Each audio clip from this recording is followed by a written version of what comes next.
여러분 반갑습니다. 오늘 우리는 가난한 자는 비굴하게 되기 쉽고 부자는 교만하기 쉽다라는 화두를 통해 경전이 비추는 삶의 지혜를 함께 나누고자 제 자리에 모였습니다. 불교에서는 보시지계인욕 정진선정, 그리고 마지막으로 지혜바라밀에 이르기까지 6가지 수행의 길을 말합니다. 그 가운데에서도 지혜는 모든 수행을 완성시키는 등불과도 같아 수행자에게는 해탈의 길을 밝히고 세속의 삶을 사는 이들에게는 세상을 평온하게 건너는 나침반이 되어줍니다. 역사를 돌아보면 난세 속에서도 지혜로 자신을 지키고 세상을 이롭게 한 이들이 있었습니다. 욕망을 따르지 않고 때를 살피며 공을 탐하지 않고 물러날 줄 알았던 삶은 경전 속 가르침과 다르지 않습니다. 반대로 집착과 욕망에 사로잡힌 삶이 어떤 결과를 맞이하는지도 우리는 함께 살펴보게 될 것입니다. 오늘 이 공부가 단지 예시이야기를 듣는 시간이 아니라 우리 자신의 마음을 비추어 보는 거울이 되기를 바랍니다. 가난함 속에서도 마음을 굽히지 않는 법, 풍요 속에서도 교만하지 않는 법, 그 길을 밝히는 지혜의 등불을 함께 밝혀가시길 바랍니다. 감사합니다. 옛날 어느 절에 가난한 나무꾼이 찾아왔습니다. 그는 허름한 옷에 거친 손을 하고 있었지만 눈빛만은 유난히 깊었습니다. 나무꾼은 법당 앞에 앉아 한참을 망설이다가 노스님께 물었습니다. 스님, 저는 너무 가난하여 늘 고개를 숙이고 삽니다. 세상이 저를 업신여기는 것 같아 마음이 괴롭습니다. 수행을 하면 이 괴로움도 사라질 수 있겠습니까? 노스님은 대답 대신 찻잔 2개를 내놓았습니다. 하나는 금으로 만든 잔이었고 다른 하나는 투박한 나무잔이었습니다. 어느 잔의 차를 따르겠느냐? 나무꾼은 머뭇거리다 말했습니다. 저는 신분이 낮으니 나무잔이면 족합니다. 노스님은 고개를 저으며 금잔의 차를 따랐습니다. 그리고 말했습니다. 차의 향기는 잔의 귀함을 따르지 않는다. 마음의 향기도 가난과 불을 따르지 않는다.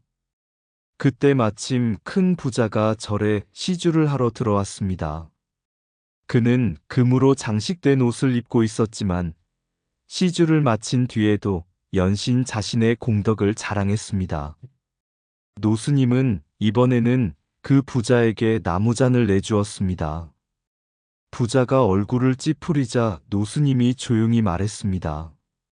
그대는 금잔을 가졌으되 차 맛을 잃었고 이 나무꾼은 나무잔을 가졌으되 향기를 얻었구나. 두 사람은 그 말에 함께 고개를 떨구었습니다. 노스님은 마지막으로 이렇게 일러주었습니다. 가난하면 마음이 굽기 쉽고 부유하면 마음이 높아지기 쉽다. 그러나 지혜는 굽지도 높아지지도 않는다. 다만 바르게 설 뿐이다. 육바라밀의 길 끝에 지혜바라밀이 있는 까닭이 여기에 있다.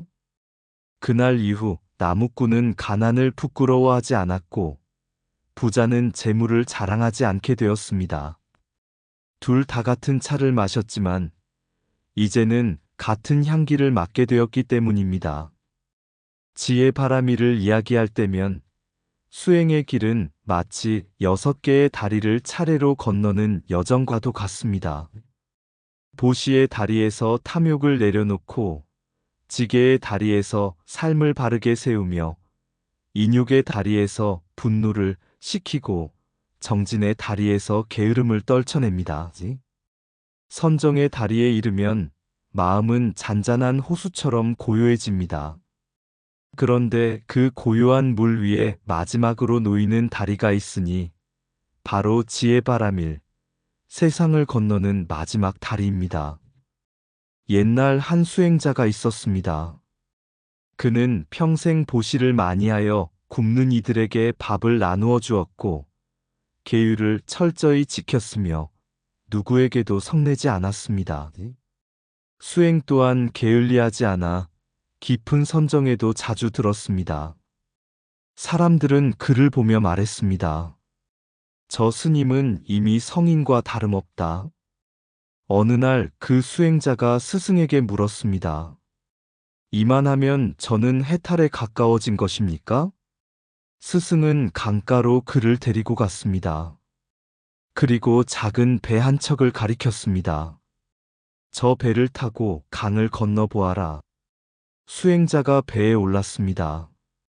그런데 배는 노도 없고 키도 없었습니다. 물결에 떠밀려 빙글빙글 돌 뿐 앞으로 나아가지 못했습니다. 수행자가 당황하여 외쳤습니다. 스승님, 이 배로는 건널 수 없습니다. 스승이 말했습니다. 왜 건너지 못하느냐? 방향을 잡을 수 없기 때문입니다. 그때 스승이 조용히 일러주었습니다. 그 배가 바로 너의 수행이다. 보시는 배의 널판이요, 지게는 밧줄이며, 인욕은 돛이고, 정지는 돛대를 세우는 힘이며, 선정은 잔잔한 물결과 같다. 그러나 지혜가 없으면 노도 없고 키도 없는 배와 같아 끝내 강을 건너지 못한다. 세속을 비추는 지혜. 이 가르침은 출가 수행자에게만 머물지 않습니다. 세속의 삶에서도 마찬가지입니다. 어떤 이는 큰 부를 이루고도 늘 불안에 시달립니다. 또 어떤 이는 가난 속에서도 얼굴에 평온이 깃들어 있습니다. 부와 가난, 성공과 실패는 삶의 건물결일 뿐 마음의 방향을 정해주지는 못합니다. 방향을 정하는 것은 오직 지혜입니다. 지혜 있는 사람은 가난해도 비굴하지 않습니다. 지혜 있는 사람은 부유해도 교만하지 않습니다. 왜냐하면 그는 모든 것이 인연 따라오고 가는 물결임을 알기 때문입니다. 경전의 뜻을 빌리면 경전에서는 이렇게 말합니다. 지혜로 비추어 보지 않는 공덕은 생사의 언덕을 맴돌 뿐이다. 그래서 육바라밀의 완성은 지혜바라밀에 있습니다. 지혜는 모든 수행을 묶어 하나의 길로 만드는 매듭이며 모든 공덕을 해탈로 이끄는 키와 같습니다. 강을 건너는 자에게 가장 필요한 것은 배의 크기가 아니라 방향입니다. 우리의 삶도 같습니다. 아무리 많은 선행을 쌓고 아무리 큰 성취를 이루어도 지혜가 없다면 마음은 여전히 물결 위를 떠돌 뿐입니다. 그러나 지혜의 등불이 켜지는 순간 가난도 우리를 낮추지 못하고 부도 우리를 높이지 못합니다. 그때 비로소 우리는 압니다. 세상을 건넌 것이 아니라 세상에 흔들리던 마음을 건넜다는 사실을. 그 다리가 바로 지혜바라밀, 세상을 건너는 마지막 다리입니다. 지혜는 모든 공덕을 이끄는 나침반이며 해탈로 향하는 마지막 다리이다. 보시가 손을 열게 한다면 지혜는 눈을 열게 한다. 계율이 삶을 바로 세우면 지혜는 삶의 방향을 바로 잡는다. 인욕이 분노의 불을 끈다면 지혜는 그 불씨의 근원을 비춘다. 정진이 길을 걷게 한다면 지혜는 어디로 가야 할지를 알게 한다. 선정이 마음을 고요히 한다면 지혜는 그 고요 속 진실을 드러낸다. 지혜 없는 공덕은 노 없는 배와 같아 생사의 물결만 맴돈다. 지혜는 많이 아는 데 있지 않고 집착하지 않는 데 있다. 가난 속에서도 마음을 굽히지 않게 하는 힘, 그것이 지혜이다. 부유함 속에서도 마음을 낮추게 하는 힘, 그것 또한 지혜이다. 성공과 실패를 같은 눈으로 바라볼 때 지혜의 문이 열린다. 지혜는 세상을 이기게 하지 않고 세상에 흔들리지 않게 한다. 수행은 공덕을 쌓는 길이요.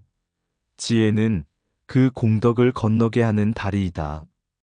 마음이 고요해졌다고 끝이 아니라 그 고요를 꿰뚫어 볼 때 비로소 지혜이다. 지혜는 어둠을 없애지 않는다. 다만 어둠이 본래 없음을 밝힌다. 난세의 역사는 늘 거친 파도와 같습니다. 영웅은 파도를 가르고 나아가지만 지혜로운 이는 파도의 흐름을 일거배를 뒤집히지 않게 합니다.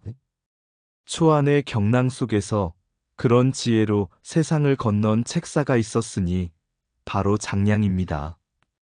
그의 삶을 들여다보면 한 사람의 정치가라기보다 경전 속 가르침을 세 속에서 실천한 수행자에 더 가까운 향기가 배어 있습니다. 천하를 묻는 자와 인연을 보는 자. 천하를 두고 다투던 시절 한나라의 군주가 될 유방이 물었습니다. 내가 어떻게 하면 천하를 얻겠는가? 많은 이들이 군사와 병력, 성과 무기를 말했지만 장량은 달랐습니다. 그는 전장을 말하지 않고 사람을 말했습니다.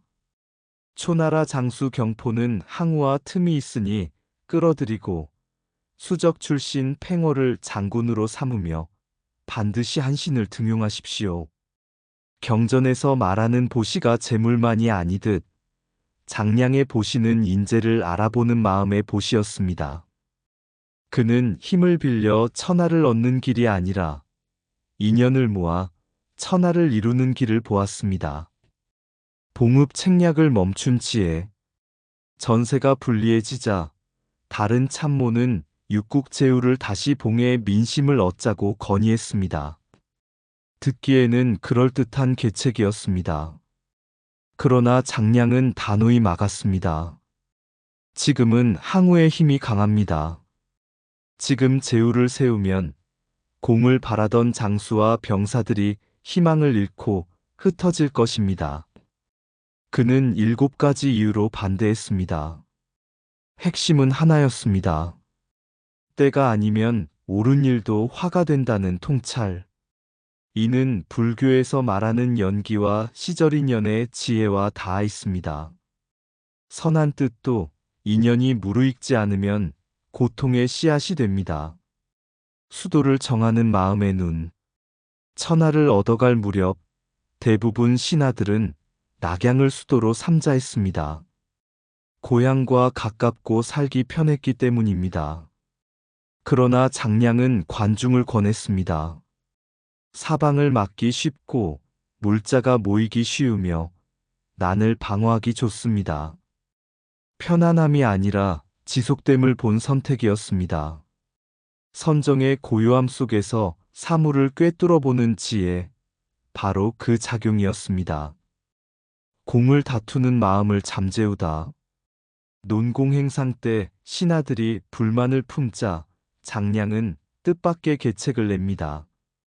유방이 가장 미워하던 옹치에게 먼저 땅을 내리게 한 것입니다. 사람들은 놀랐지만 곧 마음을 누그러뜨렸습니다. 저 사람도 받았는데 우리가 어찌 불평하랴? 원한을 힘으로 누르지 않고 마음으로 풀어낸 계책이었습니다. 이는 인욕바라밀과 방편지혜가 함께 작용한 모습이었습니다. 공을 버린 자, 화를 피하다. 천하가 평정된 뒤 유방은 장량에게 큰 땅을 주려 했습니다. 그러나 그는 사양하고 작은 현 하나만 받았습니다. 이름하여 유후. 공을 쌓고도 머물지 않는 마음. 얻고도 쥐지 않는 손. 경전에서 말하는 무주상보시의 향기가 여기 있습니다. 그래서였을까요? 공신들이 하나둘 제거되는 이른바 토사구팽의 시대 속에서도 장량만은 끝내 화를 피합니다. 그는 권력의 불길 속에 서 있으면서도 마음만은 그 불길 밖에 두고 있었기 때문입니다. 경전의 눈으로 본 장량. 장량의 지혜는 단순한 책략이 아니었습니다. 사람을 얻되 집착하지 않았고 공을 세우되 탐하지 않았으며 물러날 때를 알고 머무르지 않았습니다. 이는 육바라밀 가운데 특히 지혜바라밀이 새 속에서 어떻게 구현되는지를 보여줍니다. 경전에서는 이렇게 말합니다. 지혜로운 이는 이기고도 다투지 않으며 이루고도 머물지 않는다. 이야기의 여운. 난세를 건넌 사람은 많습니다. 그러나 난세에 물들지 않고 건넌 사람은 드뭅니다. 장량은 천하를 건너는데 공을 세웠지만 자신의 마음을 건너는데 더 큰 공을 세운 사람이었습니다. 그래서 후세는 그의 계책보다 그의 절제를, 그의 공훈보다 그의 지혜를 더 높이 말합니다. 세상을 얻는 힘은 무력에 있지만 세상 속에서 자신을 잃지 않는 힘은 지혜에 있습니다. 그 지혜가 바로 난세라는 강을 건너게 하는 또 하나의 지혜바라밀의 달이었습니다. 천하를 얻는 계책보다 마음을 잃지 않는 지혜가 더 크다. 지혜로운 이는 군사를 모으기 전에 먼저 사람의 마음을 모은다. 인재를 알아보는 눈은 보시의 또 다른 모습이다. 때가 이르지 않았을 때의 선행은 공덕이 아니라 혼란이 된다. 시절을 읽는 자는 싸우지 않고도 형세를 바꾼다. 편안함을 좇는 선택은 짧고 지혜로 본 선택은 길다. 원한을 힘으로 누르면 다시 일어나고 덕으로 풀면 스스로 사라진다. 공을 다투는 자는 화를 부르고 공을 놓는 자는 화를 피한다. 큰 상을 사양할 줄 아는 마음이 자신을 지키는 성곽이 된다. 토끼가 죽으면 사냥개가 삶아지나 욕심 없는 개는 들로 돌아간다. 이루고도 머물지 않는 것이 지혜요. 물러나도 사라지지 않는 것이 덕이다. 난세는 칼의 날을 시험하지만 지혜는 마음의 깊이를 시험한다. 사람을 쓰는 자는 힘을 얻고 사람을 살리는 자는 길을 얻는다. 물러날 때를 아는 자는 패하지 않으며 낮출 줄 아는 자는 꺾이지 않는다. 세상을 건넌 공보다 세상에 물들지 않은 마음이 더 큰 공덕이다. 사랑이 권력이 될 때 난세 속에서 황제의 사랑은 한 송이 꽃이 아니라 하나의 권력이 됩니다. 한 나라를 세운 유방은 전쟁터에서도 그녀를 곁에 둘 만큼 총애했습니다. 노래와 춤, 웃음과 위로가 오가던 시간 속에서 사랑은 점차 신분을 넘어 영향력이 됩니다. 처음의 마음은 단순했을지도 모릅니다. 사랑받고 싶은 마음, 인정받고 싶은 마음. 그러나 그 마음이 이렇게 속삭이기 시작할 때 길은 갈라집니다. 내 아들이 황제가 되어야 한다. 사랑이 권력으로 변하는 순간 마음은 이미 평온을 떠났습니다. 집착의 씨앗. 황태자 자리는 이미 정해져 있었습니다. 황후의 아들이자 적통인 태자가 있었기 때문입니다. 그 황후가 바로 여후였습니다. 척부인은 황제의 총애를 믿고 태자 교체를 시도합니다. 눈앞의 사랑이 영원할 것이라 여겼고 권력이 자신을 지켜줄 것이라 믿었습니다. 불교에서는 말합니다. 사랑이 집착이 되면 지키려는 것이 곧 괴로움이 된다. 아들을 위한다는 마음은 점차 불안이 되었고 불안은 경쟁이 되었으며 경쟁은 두려움과 질투를 낳았습니다. 궁궐 속 전쟁. 궁궐은 칼만 없을 뿐 전쟁터와 다르지 않습니다. 여후는 권력을 지키려 했고 척부인은 권력을 얻으려 했습니다.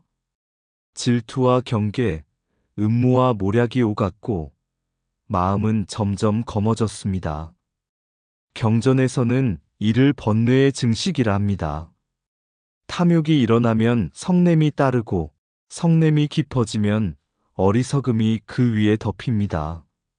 사랑으로 시작된 인연이 증오로 뒤틀리는 순간이었습니다. 업보의 열매. 유방이 세상을 떠난 뒤 권력은 여후의 손에 들어갔습니다. 그때 척부인의 운명도 함께 기울었습니다. 역사는 그녀의 최후를 참혹하게 기록합니다. 인간의 질투와 복수가 어디까지 잔혹해질 수 있는지를 보여주는 장면이었습니다. 불교의 눈으로 보면 이것은 단순한 복수가 아닙니다. 집착이 부른 업보의 결실입니다. 원한은 원한으로 풀리지 않고 오직 내려놓음으로 풀린다. 척부인은 끝까지 내려놓지 못했습니다. 사랑도 권력도 아들에 대한 집착도. 그래서 고통도 끝까지 그녀를 놓아주지 않았습니다. 대비되는 두 마음. 같은 시대를 살았으되 전혀 다른 길을 간 인물이 있었습니다. 바로 장량입니다. 공을 세우고도 물러났고 큰 땅을 사양했으며 권력의 중심에서 스스로 비켜섰습니다. 그는 얻을 수 있었으나 얻지 않았고 가질 수 있었으나 쥐지 않았습니다. 그래서 화가 비켜갔습니다. 불교에서는 이를 이렇게 말합니다. 쥐지 않으면 빼앗길 것도 없다. 경전이 비추는 갈림길. 척부인의 삶은 우리에게 묻습니다. 사랑은 어디까지 사랑이며 어디서부터 집착인가? 자식을 위하는 마음은 언제 공덕이며 언제 욕망이 되는가? 불교는 욕망 자체를 죄라 하지 않습니다. 다만 거기에 묶일 때 괴로움이 시작된다고 말합니다. 집착은 불과 같습니다. 처음엔 손을 녹이지만 끝내는 집을 태웁니다. 한 사람은 천하를 도우고도 산속으로 물러나 평온을 얻었고, 한 사람은 황제의 사랑 속에서도 끝내 두려움에 잠식되었습니다. 같은 궁궐, 다른 마음. 같은 인연, 다른 업보. 그래서 경전은 조용히 일러줍니다. 욕망은 세상을 얻으려 하지만 절제는 자신을 지킨다. 욕망은 순간 빛나되 오래가지 않고 지혜는 드러나지 않으되 끝내 남습니다. 그 갈림길 위에서 우리는 늘 선택합니다. 붙잡을 것인가, 내려놓을 것인가.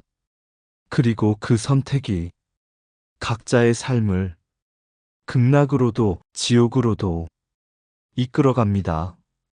사랑이 집착이 되는 순간 기쁨은 괴로움의 씨앗이 된다. 얻고자 하는 마음이 커질수록 이를 두려움도 함께 자란다. 자식을 위한다는 마음도 집착이 되면 업을 짓는다. 권력을 붙잡은 손은 결국 고통까지 함께 준다.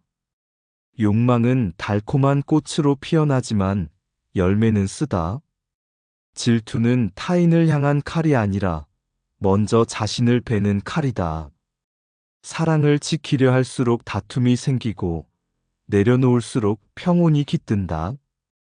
궁궐의 높은 담도 집착의 불길은 막지 못한다. 탐욕이 일어나면 성냄이 따르고 성냄이 깊어지면 어리석음이 덮는다. 원한은 복수로 사라지지 않고 자비로만 사라진다.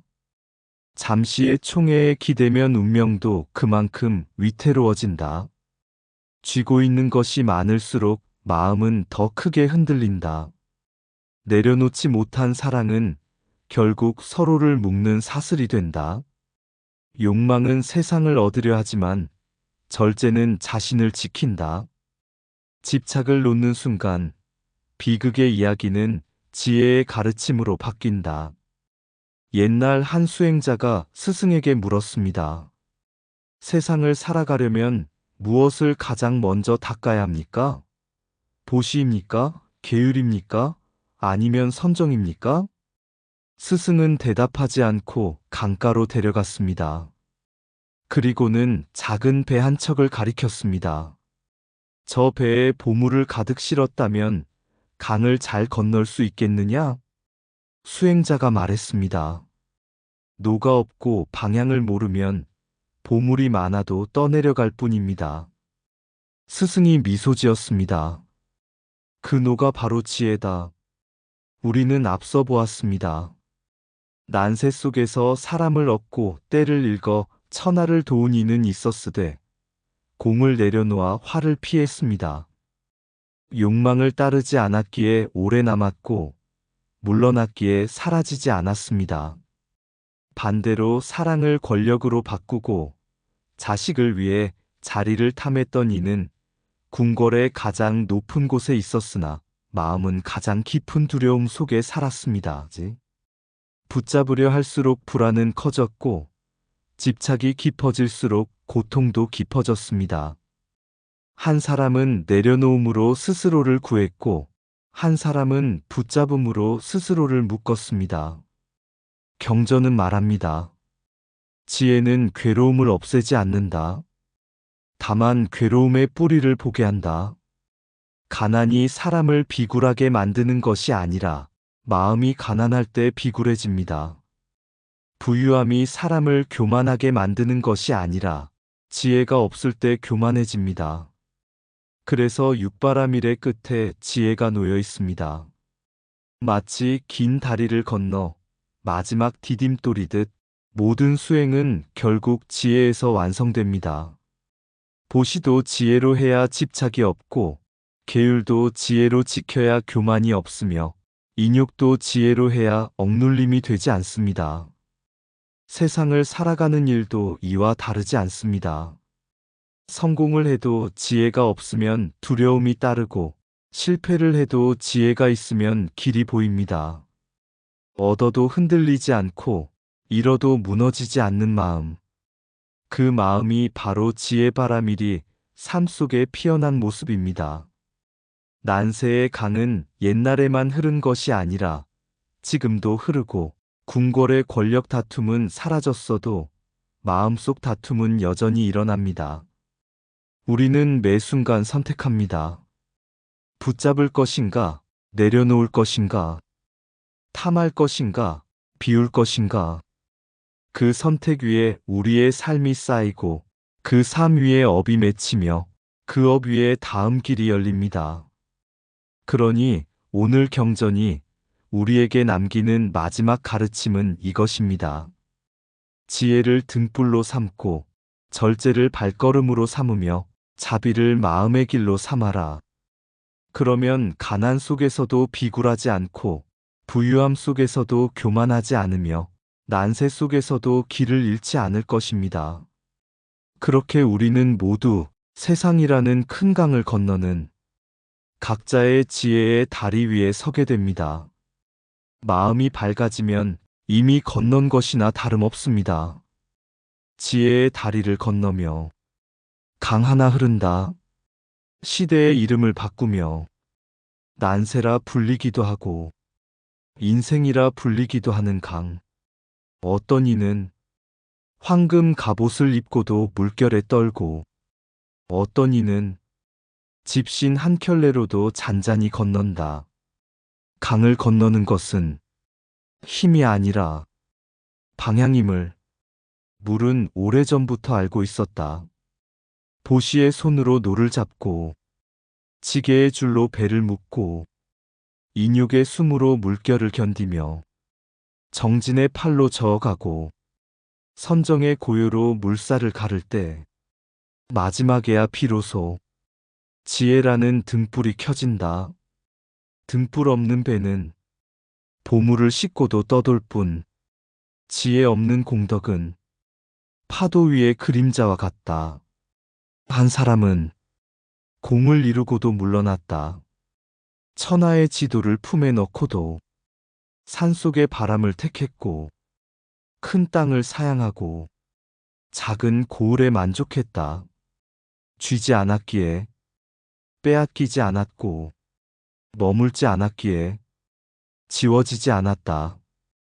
절제는 그의 갑옷이었고 무욕은 그의 성벽이었다. 또 한 사람은 사랑을 쥐었다. 사랑을 쥐고 권력을 쥐고 미래를 쥐고 아들의 왕관까지 쥐려 했다. 손에 쥔 것이 많아질수록 잠은 얕아지고 미소는 짧아졌다. 꽃이라 믿었던 욕망은 어느새 불꽃이 되어 자신의 궁을 태웠다. 집착은 처음엔 향기였으나 끝내 연기가 되었다. 강은 말이 없으되 모든 이야기를 비춘다. 붙잡은 이는 물결에 흔들리고 내려놓은 이는 물결 위에 선다. 얻으려 한 이는 두려움에 잠기고 비운 이는 허공과 함께 웃는다. 경전의 바람이 마지막 장을 넘긴다. 가난에도 마음을 굽히지 말고 부유에도 마음을 높이지 말라. 성공은 머무는 것이 아니며 실패는 머무르게 하는 것도 아니다. 지혜는 이기게 하지 않고 흔들리지 않게 한다. 이제 우리도 각자의 배에 오른다.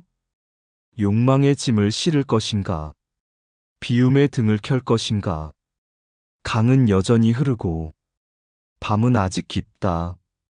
그러나 마음의 지혜 하나 밝히면 노를 젓지 않아도 길이 보이고 집착 하나 내려놓으면 이미 절반은 건넌 것이다.